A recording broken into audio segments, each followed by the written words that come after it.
Hi everyone, it's the Book Cougars, two middle-aged women on the hunt for a good read. I'm Emily. And I'm Chris. And we're together again.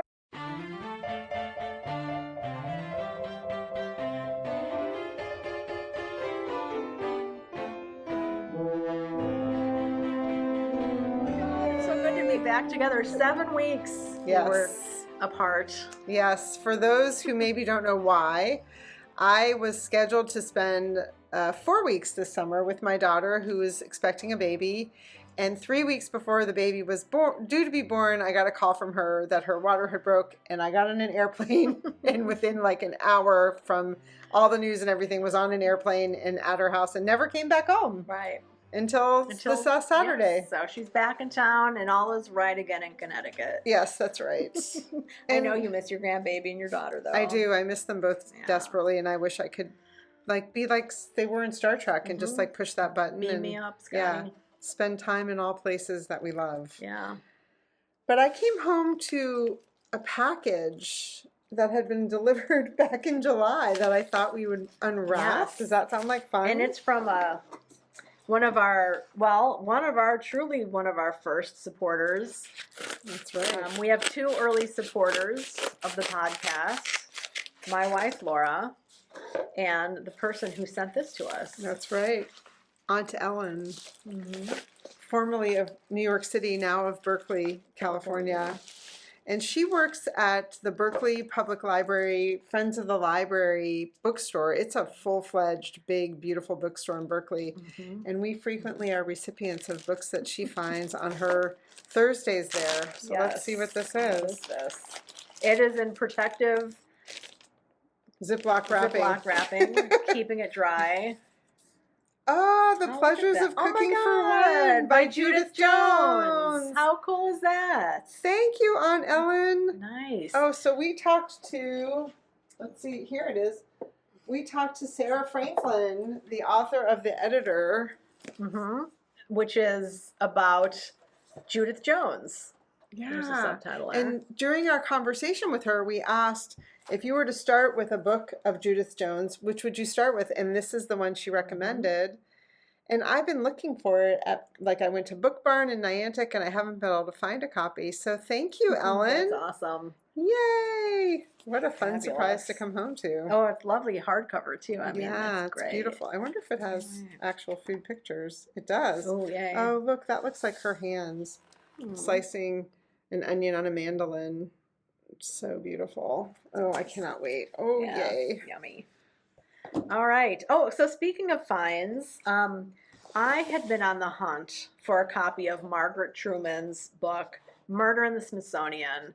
On episode 215 of the podcast, I talked about how I discovered a book by Margaret Truman in a little free library here in Connecticut, but it was like Murder in the CIA. And I was looking at the back of the book where it lists some of the others in her series, and Murder in the Smithsonian sounded like the one that I wanted to start with. I think the next day I hopped on a plane to Chicago. I went to a couple used bookstores there, did not find Murder in the Smithsonian. But today I went to the Book Barn in Niantic, Connecticut, which is a huge used bookstore. They have multiple locations in town. And I found not 1, not 2, but 3 copies of Murder in the Smithsonian. Oh, look, one of them has white writing and 2 have red. I know. That's interesting. Yeah, one's a little bit different printing maybe. Yeah. They were $1 each, so I brought them all. I purchased them all. How could I not? Yeah. You know. So, this will be an upcoming read. It's not going to be my Friday read this week, so it's going to be an upcoming read, but it sounds really good. It sounds like a fabulous mystery thriller with a little bit of romance thrown in. When I posted about Margaret Truman on Instagram, a lot of people are like, oh my God, I love her. You know, I read tons of her stuff. This book was published in 1983, so she was big in the 80s and 90s. And Truman, she is actually Harry Truman's daughter. Wow. Harry Truman was a president of the United States. So she Her series, they're all set in Washington at important places. Like there's murder on the Supreme Court, I think, CIA, a lot of different places around DC. So she really knew that world, having grown up in it. It's so interesting with this fancy knife, sword coming down the middle. Yes. So if you guys want to hear about it, I could read you the back a little bit. Heather McBean had come from Scotland to Washington to find out who murdered her fiancé, Dr. Louis Tooney. It had happened during a glittering black tie affair at the Smithsonian. Dr. Louis Tooney, a brilliant historian, had stumbled onto an international art scandal and was brutally murdered in front of 200 guests, which sounds like a book you read recently where somebody died like at the podium. They were poisoned or something. Oh, yes. That was oh my God, the second book in the Maid series, The Guest. I think it's called, by Nita Prose. Yeah, he was on stage and he drank his tea. He liked his tea a very specific way, and someone made it not the way he likes it, and he died. This dude is brutally murdered in front of 200 guests. Captain Mike Hanrahan, who was in charge of the case, developed a special feeling for Heather. He knew she was in danger, and above all, he wanted to keep her safe. When suddenly there were 2 more murders, Hanrahan was decidedly worried. But Heather was very stubborn and insisted on going her own way, right into the arms of a killer. Dun, dun, dun. There's the romance. Yeah. See, I wanted to see the one with the writing. Oh, I guess they do. They all have blood dripping down the sword. Okay. Creepy. Are you excited? Do you want to buddy read this with us? Let us know. We're going to be reading it together. Yes. And the funny part of the story is Chris searched for these in Chicago, couldn't find them, ended up buying a copy of Murder in the CIA, which is the original one she'd seen in the Little Free Library, and then came home to Connecticut and found these at the Book Barn. Yep. So if you happen to have a copy sitting on your shelf and you'd like to read along with us, we will let you know. Yes, when we decide to do it. Hopefully soon. Yes. Yes. Well, one fun thing for me coming back to Book Cougars headquarters has been to the books that arrived whilst I was in Michigan, and one of them is The Most by Jessica Anthony. I've been seeing a lot of people talking about this. It's a novella. It's really short, and it's about a woman in 1957. It's a warm day. Her husband and her son go to church, and she says she doesn't want to go with them, gets into the swimming pool, and refuses to get out. And apparently the whole story takes place over the course of 8 hours. So I want to sit in a swimming pool for 8 hours. We'll see why she doesn't want to get out. Yeah. So I'm excited. I mean, and that font to me looks like 1970s horror kind of font.